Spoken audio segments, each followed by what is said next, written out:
Welcome to the Fool's Guild, where we talk about everything video games.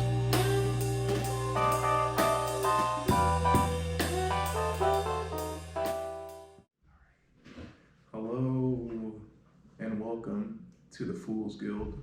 I'm your co-host, Perry. And I'm your co-host, Mitch. And today we're going to be talking about Pokemon, starting from Generation 1. Mitch, now you tell me, what do you like about Generation 1? I liked just how simple it was. It was a simpler time. 150 Pokemon to catch. And more to see. And more to see. You want to be in a Pokemon Master with your destiny.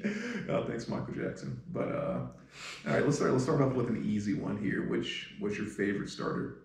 My favorite starter, I would have to say Bulbasaur because it was my first starter. Yeah, that's fair. Yeah. What was yours? I liked Squirtle.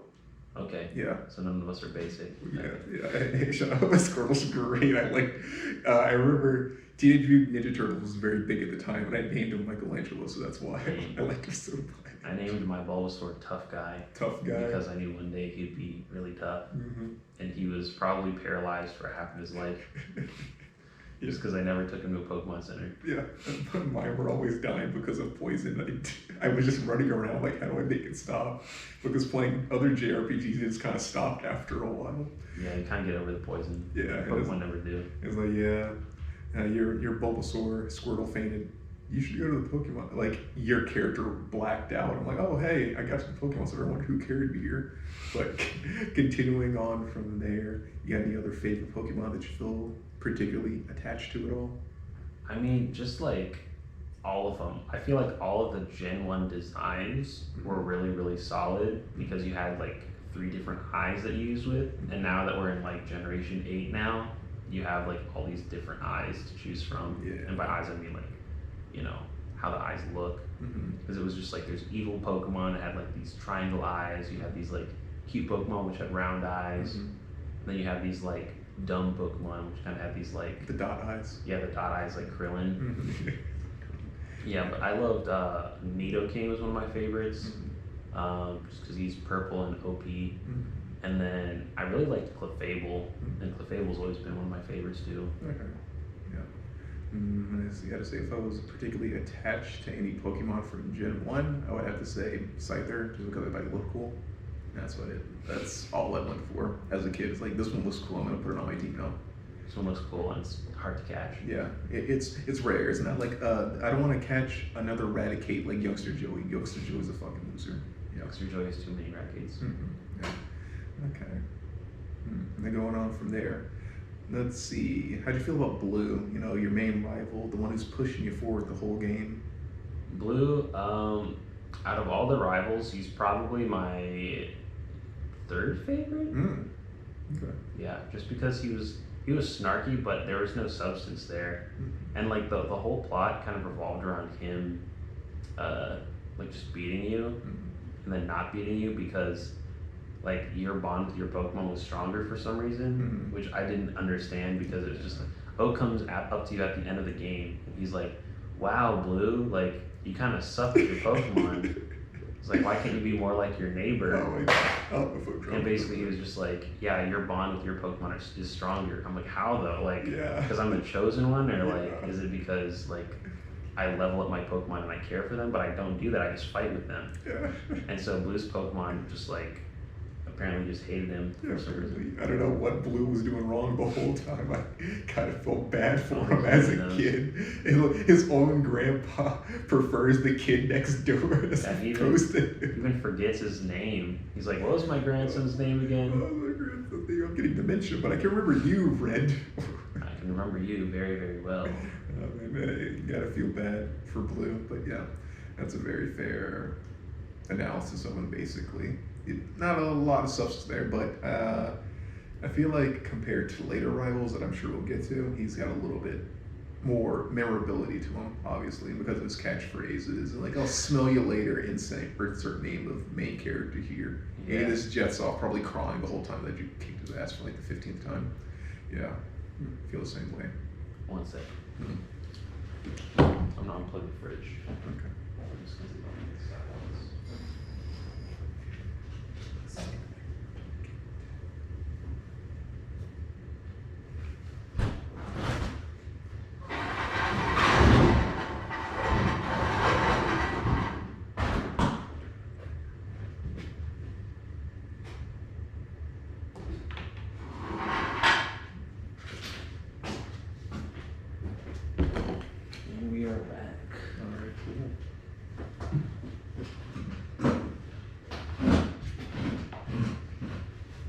So what do you think of the organization? Oh, Team Rocket? Yes. Team Rocket, basically the Yakuza, a bunch of gangsters just running around beating up people and taking their Pokemon. It felt very good to actually be able to take them down because they were actually bad people as opposed to environmentalists Yeah. that we end up fighting later on. It's like, yeah, later on you kind of have like sympathetic villains. I'm like, why am I feeling so sorry for these Yeah. like these people who just like PETA? They're just PETA. Yeah. But yeah, Team Rocket was just kind of like selling Pokemon. They're like, we can make money off of selling powerful Pokemon. Yeah. Like that's not all bad, but it's like I don't know what they're gonna do with them. Yeah, it's like you're gonna like. Here's how I imagine it. You know, like rich kid Trent or something like that. Yeah. His dad buys like a Tyranitar for him. It's like it makes sense that the quote unquote rich people will be able to go like, oh yes, I can just throw money and get this Tyranitar for my child or something like that. But I don't know why that's bad. Yeah. Like, is it for world domination maybe? Because that seems like a recurring thing in the movies. Yeah. Where it's like, oh, I now have all 3 of the legendary beasts. Yeah. And I'm going to control the world. I mean, Team Rocket tried to do that a couple of times in the movies, like with the Celebi movie. Yeah. I think Suicune was also there for some strange reason. I completely forget about that. Mm-hmm. There was some lake in the Suicune had to like fix. I forget, but Yeah, the main jumped on the lake. yeah, the main thing jumped on the lake. The main thing was that he wanted to capture Celebi so he could give him to the boss so they could control time and space. And like, you know what? That's actually a smart and evil thing to do. Yeah. But other times it's like I'm gonna cut off this slowpoke's tail and sell it to a restaurant, and then you get like all the way up to what Gen 7 with Alola. And it's like, hey, you want some slowpoke tail, kid, while you're eating at a restaurant? I'm like, yeah, sure, I'll take some slowpoke tail. I'm like, so did we actually do anything at all? Yeah. Yeah, it's crazy. The gyms. They were all kind of basic, aside from Lieutenant Surge's, and that's only like digging your hand through trash, like get rid of switches. And it was completely random. Like the whole mechanic behind the Lieutenant Surge thing is that like you would choose one trash can, and then the next switch would be like adjacent to it, but you didn't know which one it was, and it was always random. Yeah. So it's like, do I choose the top one? And it's like you get it wrong because you have like a 1 in 4 chance of, or 1 in 4 chance of getting it right. And then the switch is reset. So it's just like, bruh. It's like, I think it's only memorable because I spent a long amount of time there. I'm like, can I just leave already? I don't want to be here anymore. Like, just let me kick his ass so I can go somewhere else. Yeah. What did you think about the mechanics of the game?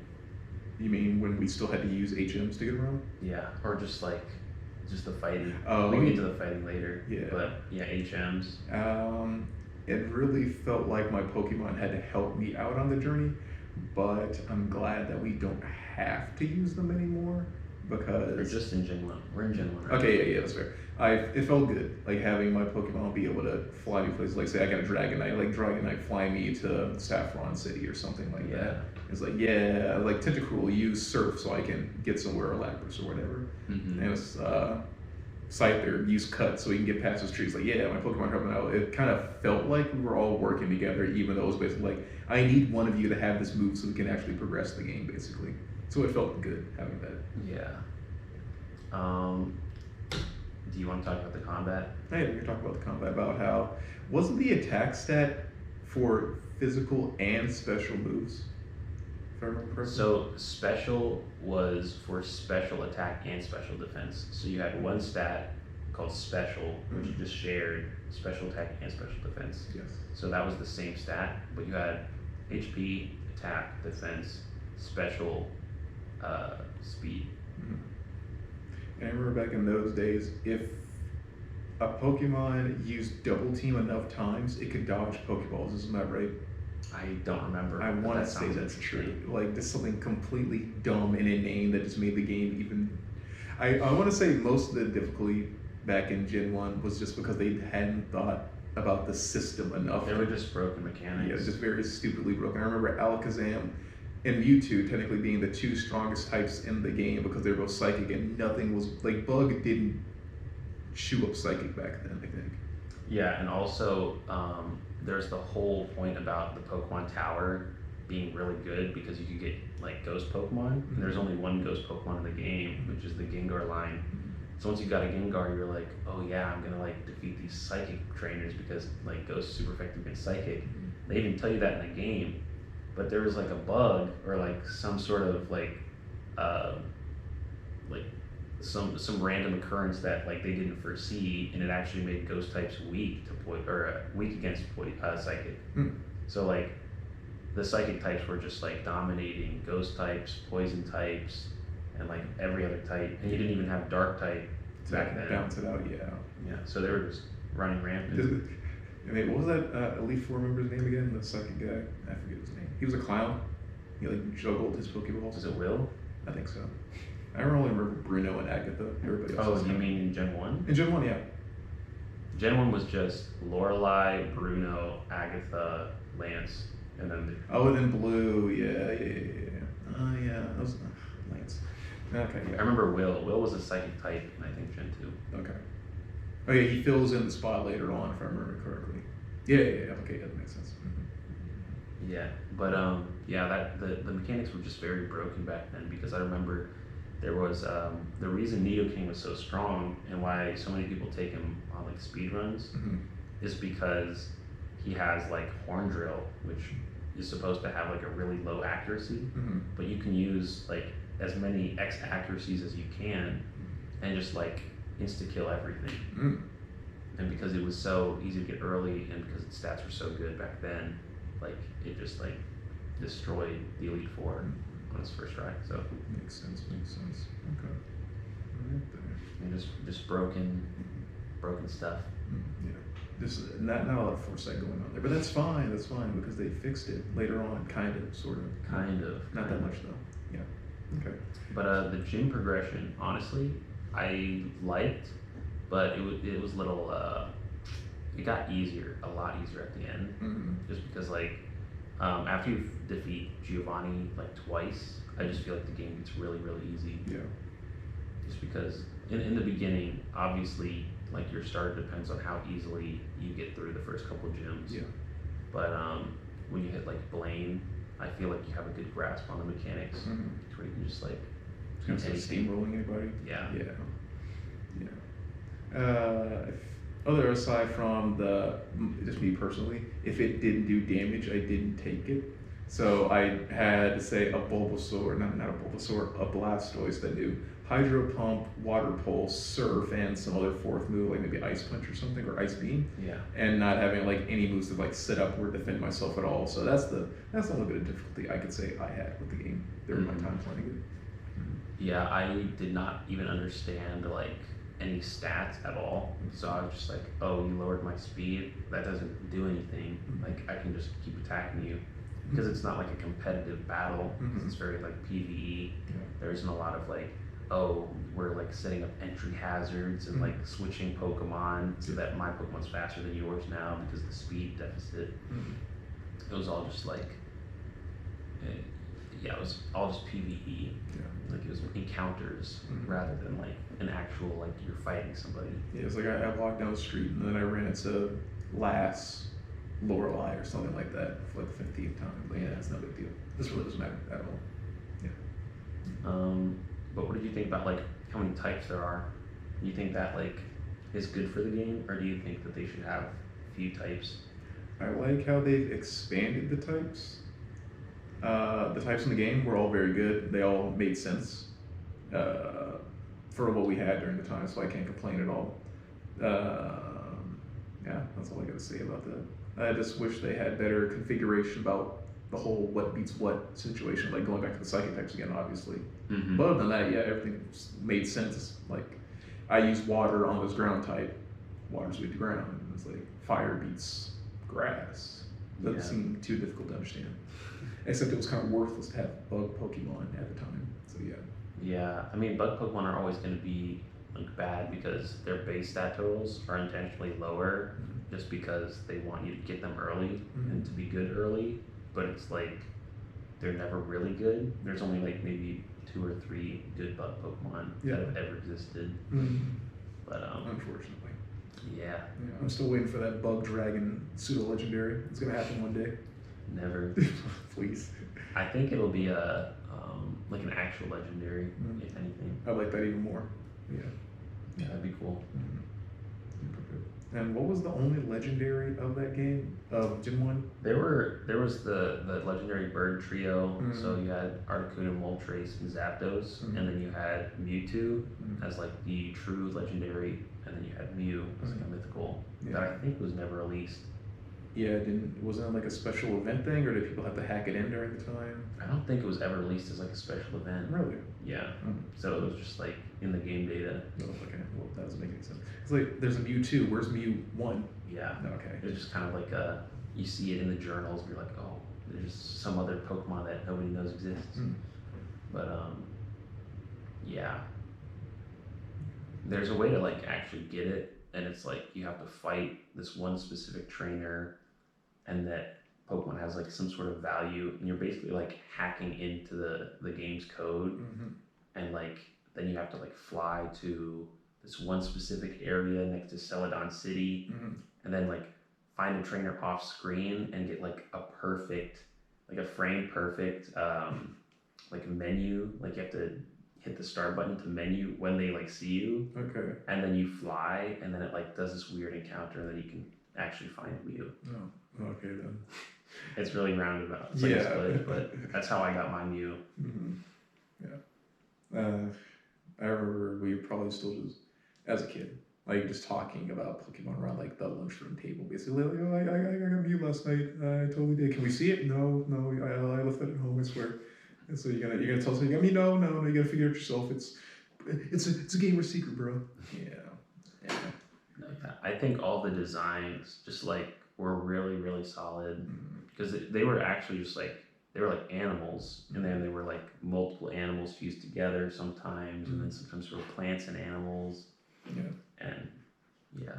I gotta say my favorite design for all of them was probably Gengar, because like going back to the thing we were talking about, like the triangular eyes thing, it really felt like a scary ghost Pokemon, because it was like all black and it had like its purple like rimming at the time, and it had like just this big scary smile the whole time. Yeah. It's like this feels like a very intimidating Pokemon that should be strong, and it was for its time and everything. It felt very appropriate. Also, in terms of like those evolutions, like when they introduced the trade evolutions in Gen 1, I was just kind of like, ugh. Like, I hate, like, I don't want to play with my friends.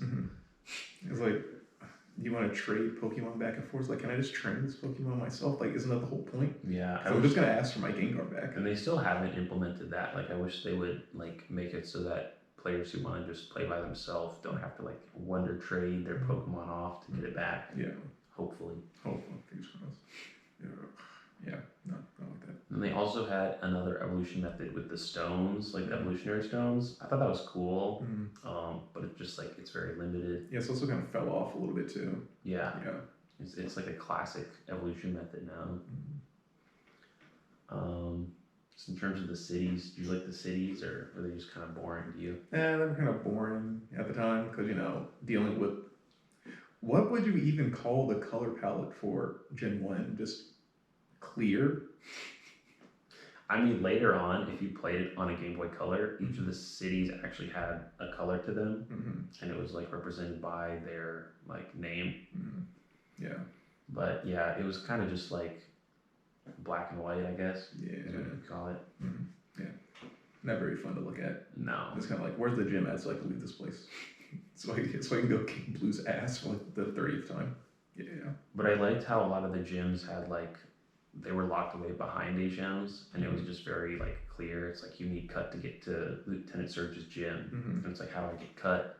And it's like, oh, there's like a sea captain, and he specializes in cutting down trees. I'm like, oh well, it's kind of random, but okay, I guess I gotta find that guy. Yeah, I feel bad for anybody who's not here. when the sea captain's not here, it's like, too bad you can't challenge Lieutenant Surge ever. That's how they filter people in the Kanto region. No, but I also just liked how they just gated the player off. I thought it was very clever how they like had just like a sleeping Pokemon, and you needed this Pokeflute, and you have like this ghost who's blocking the top of the Pokemon tower, and you need the Sylph Scope, and that you have to like go do things in the world and like progress the story in order to unlock the different parts of the world and like further the story. So it's like you have the whole world, but it's like moving to the next place, you really have to like like complete an area and complete a certain place to get to the next one. It doesn't feel kind of worthless to go into Celadon City and Yeah. do something. Yeah, I totally feel that. Because there's so much to do. Like the Safari Zone, like you're like, oh, the Safari Zone, oh, there's nothing in there, but there's like 2 or 3 HMs in there, and or there's like surf, or no, it's strength in there, and then you have to move the boulder, or is that like? I think that might be later. That might be in the remake. Maybe. But there's like you finish the Safari Zone. You're the first person to do it. And they give you a prize, and then you find the warden's teeth there, and the warden can talk to you now. There's just so much in there. Yeah, just a bunch of weird stuff. It seems like they really tried to, aside from the battling, they put in a lot of work to try to make everything like seem interconnected and just important. Yeah. Yes. And it seems like the world was built really well, just because of like the design and the flow. Yeah. Yeah, totally feel on that, man. Sense of exploration, it was good. It was good back then. Back in the good old days. All right. Yeah. Anything else you want to discuss about Gen 1? Gen 1. I don't think so. Okay, cool. I think it'll all flow together. Yeah, basically. All right, let's head over on to Gen 2 then. Gen 2. Yeah, well, I mean, I kind of sort of played Gen 2. I was more so Heart Gold, Soul Silver, but you know. I played a little of Crystal, but that's about it. Yeah. And I watched the Johto series. The Johto series, yeah. Wasn't that when Richie showed up? Like the guy who was basically Ash, just he nicknamed his Pokemon. I think he showed up in the Indigo Plateau or the Indigo League, but I think it was Tracy. Tracy showed up there. Oh yeah, the drawing guy. Yeah, everybody forgets about him. Tracy Sketchum. Yeah, Sketchum. Yeah, okay, yeah. But let's see, for the whole Johto series, I have to say that I really liked Silver because he took, just starting with the rifle, because he incorporated, one, what I liked about Blue, about being an antagonistic rival, but he also had a whole character arc that revolved around Team Rocket and everything. And my favorite starter for that generation was Typhlosion, because I really couldn't vibe with Feraligatr, because I feel like he really kind of, because I chose Typhlosion, I feel like he really belonged with Silver the whole time. And then the game was like, I don't care about this dinosaur, this long neck thing. It's like, it's just so lame looking, especially like when it gets to a third. Like Bayleaf looks better than Meganium. Yeah. Yeah, it's just. I'm hoping they'll rework Meganium because it just kind of sucks. Yeah. Like they've been reworking all these other Pokemon with like Mega Evolutions or alternate forms or Gigantamax. Yeah. I hope Meganium gets something. Yes, just anything at all. Because I want to like it. Because even in the show, they left Ash's Bayleaf as Bayleaf the entire time because it just looked cooler. Yeah. Yeah. And like I remember when Meganium showed up like one time, Ash's Bayleaf was getting like jealous of it, but then it like kicked its butt like 5 minutes later. It's like, I've got an Eviolite. Yeah, Okay. it has an Eviolite. It's like, I don't need to evolve to be strong. I'm like, yeah, you don't want to evolve anyway. Into that thing? You see that thing? It's like, what even is that? It's not even like a flower. Yeah. But, Hibiscus. The gyms, I can't, other than, say, the first gym, I really don't remember the gym leaders too much. What about you? Yeah, the gym leaders are a blur. I can probably name them all though, just as a talent. Yeah. But there was like Faulkner, there's Morty, there's Chuck, there's Jasmine, Bugsy, Price, not Jasmine. Jasmine wasn't there yet. Oh yeah, she was. She was I get her mixed up with Janine, who's Koga's daughter. Oh. Who's also in that same game. So it's like yeah. And then what are there, 2 more? There's Karen or Claire. No, Claire, yeah, Lance's cousin or something. Yeah, Lance's younger sister. No. Or whatever. So they're related somehow. Yeah. And then there's one more. We'll never get to that. Yeah, they're forgotten, lost to time. Sorry. Yeah. Sorry, person. Sorry, unnamed gym leader. I'll remember you later. Yeah. But I want to go back to the starters for a second because Okay. I really did like Feraligatr just because of how like versatile his kit was. Yeah, that's fair. He could learn strength, he could learn ice punch, and surf, and all that good stuff. But I want to say that they are actually probably going to do something with Cyndaquil in the near future. You mean in Legends? In Legends. Yeah, I'm excited about that. Because I think that the reason they chose the 3 Pokemon to be starters for Legends are like Rowlet, is like an archer. Yes. And archers were pretty big back in like feudal Japan. Then Oshawott is obviously like a samurai or a ronin. And then I think Typhlosion, they might do something based on like a shogun. And so I think it would be really cool to see either like a third evolution that's different than what we have now. Oh, you mean like their Hisuian forms or something like that? Yeah, or like or just some sort of like mega evolution, but not necessarily mega evolution, but like something to transform into like a feudal Japan like form. Yeah. I'm thinking like, Ash Greninja. Like, since they're like going into the whole like we need to be friendly and nice to our Pokemon thing, that'd be a good thing to do. To say like that, they get their base like Gen 3 form, and then you can go to whoever the equivalent of the professor is during the time. It's like, oh, because you have such a strong connection, your Cyndaquil, Rowlet, Oshawott has become the Hisuian, like, insert something beforehand, Typhlosion or something. Yeah. That'd be pretty fun to do. I think that'd be awesome, and that would bring me like so much more hope for Pokemon like Meganium that are just kind of like left in the darkness. Yeah, left behind. But because like Oshawott and Samurai, like Oshawott's pretty cool, but like Samurai is garbage. Better, yes.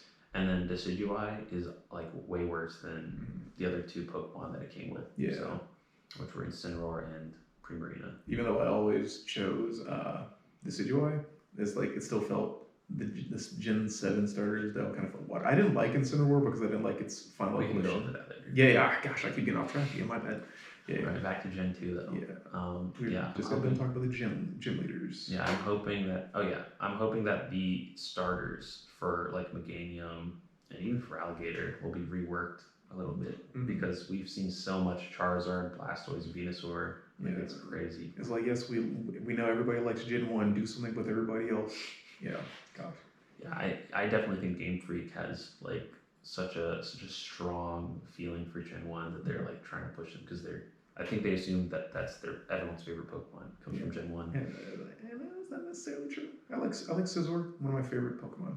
Yeah. I'm like, thank you. You gave my boy an evolution, and now he doesn't suck as much. I mean, he's still 4 times weak to fire, but he can still help out a lot. But he's at least not 4 times weak to rock and like 3 other things. Yeah. But what do you think of the new types? We got Steel and Dark. Yeah, I really enjoy Steel because, well, yeah, I keep getting off track. I want to talk about Gen 3 now. But like I was saying, Scizor was one of my favorite Pokemon just because, one, Scyther got an evolution. And I'm thinking like, oh, look, it's got like clamps now instead of just like big knives for hands, so it can actually like do stuff now. So as a kid, I like to imagine like, oh yeah, Scizor, you can actually do stuff for the house now. You don't have to stay outside and not break everything. And now he's got axes. Yeah, I mean it's a little bit better. He can clamp stuff like kind of lightly, like. No, I'm saying now he's got like axes. Oh, don't even talk about his Scyther his site there, Scizor. Don't talk about that. That's disgusting. I hate it. What are you going to talk about in Gen 3? In Gen 3? Oh, just Aggron. Oh, yeah. Okay. But I can get out about that in a minute.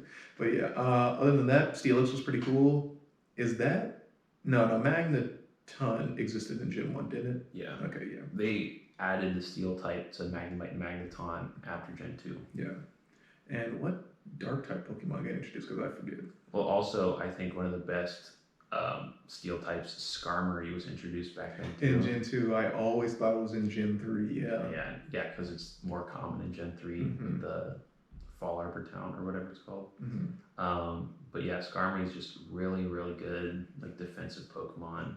Just like has one of the highest defenses, only has 2 weaknesses. And Steel is just like a crazy like defensive typing. Yeah, it's great walls. Yeah, weak to like maybe 2 or 3 things, and then like it resists probably the rest of the types. Yeah.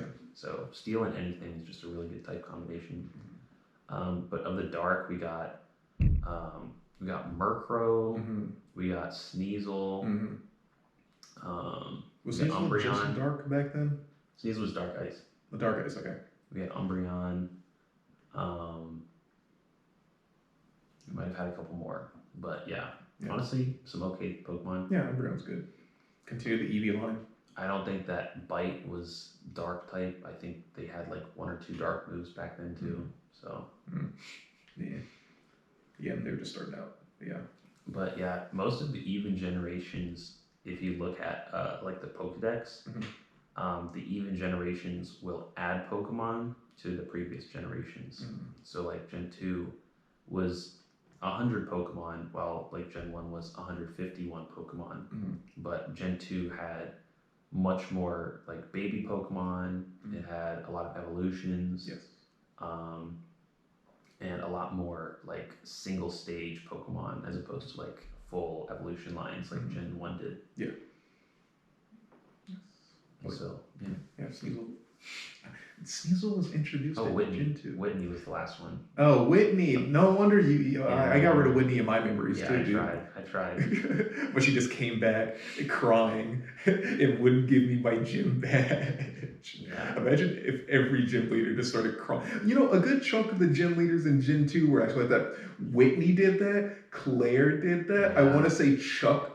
You had to do something for Chuck beforehand, before you could go to his gym. Yeah. Jasmine made you go on a run to get medicine for Ampharos before you could actually fight her. So that you could light up the tower. Yeah, the only few people who didn't do that was like Birdley from like, what was his name? Faulkner? Faulkner? Yeah, Faulkner. Yeah, he was the only one who was like, yeah, just come to my gym. Yeah, just come to my gym. Everybody else was like, hey, can you go do my laundry and get my groceries for me? He's like, you seem like a powerful trainer enough to defeat me. Why don't you do this before you like destroy me and take my money? Gosh.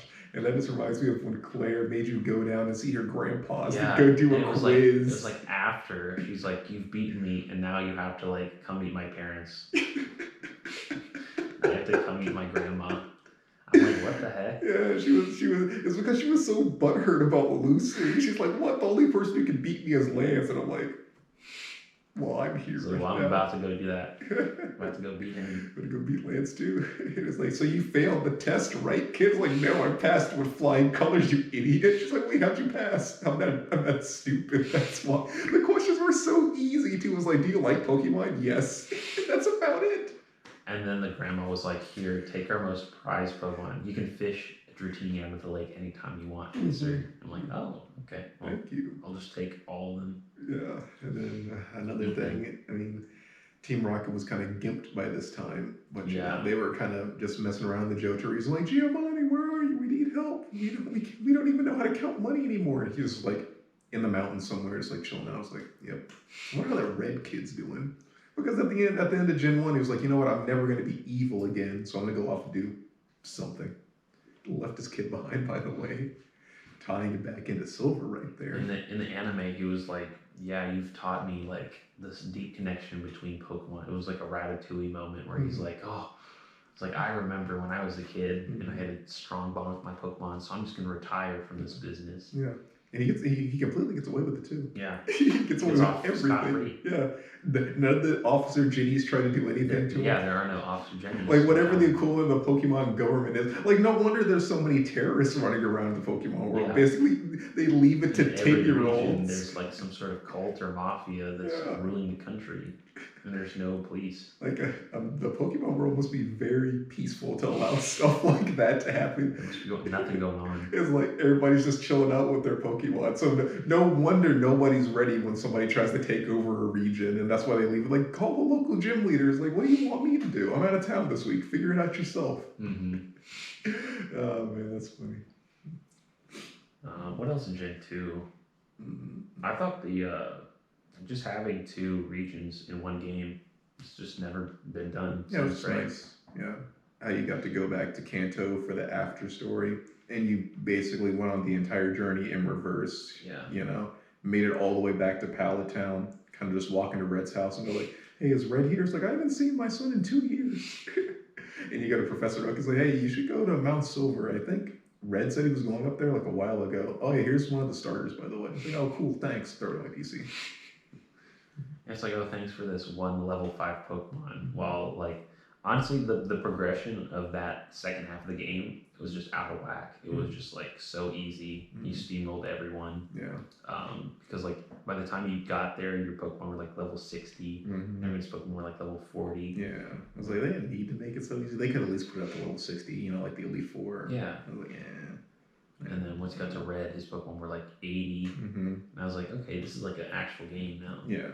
Time for the Rio challenge. And then he's just gone after that. Yeah, then he just dots himself off your screen. You black out a little bit, and he just walks off, apparently. Yeah, weird guy that never talks to anybody. But apparently he's really nice according to everybody in the story. But he never talks. Yeah. What was your favorite Gen 2 Pokemon? Gen 2 Pokemon, Scizor. Scizor? Scizor, yeah. I'd have to think on it. I'd probably say Skarmory. Skarmory? Yeah. It is I learned to appreciate Skarmory. Well, just steel types in general, like later on, like Gen 4, Gen 5. Yeah. Yeah. And then we had, actually, no, Tyranitar probably. Yes, you were right. That is when T-Tar got introduced into existence. That was another dark type, I forgot. Yeah. Larvitar is such a cute Pokemon. I don't like Pupitar that much. I understand it needs to do that to evolve into Tyranitar, but It doesn't really, though. It's got like a stupid like middle line there. They could have done something better with that because it's supposed to be Godzilla. It's like it's like Shelgon too in the next gen, but yeah, Shelgon could have been cooler, but yeah. Have we exhausted Gen 2 now? I believe so. All right, then. And now it's time to go on to Gen 3. Okay. Start off same way. The greatest gen, if you. Oh wait, we forgot to talk about what they introduced in Gen 2. They introduced held items. Ah, they did? Yeah. I completely forgot about that. Gen 1 just had like nothing, and then Gen 2 had shinies and held items. Really? Did not know that. I mean, I rarely ever run into shinies unless Gen 7, Gen 8, but yeah. I didn't even know shinies. It's too easy not to get a shiny. Yeah. Because like just fight the same Pokemon for 3 hours and you'll get one eventually. Yeah. Yeah. Gen 3. Gen 3. Okay. Let's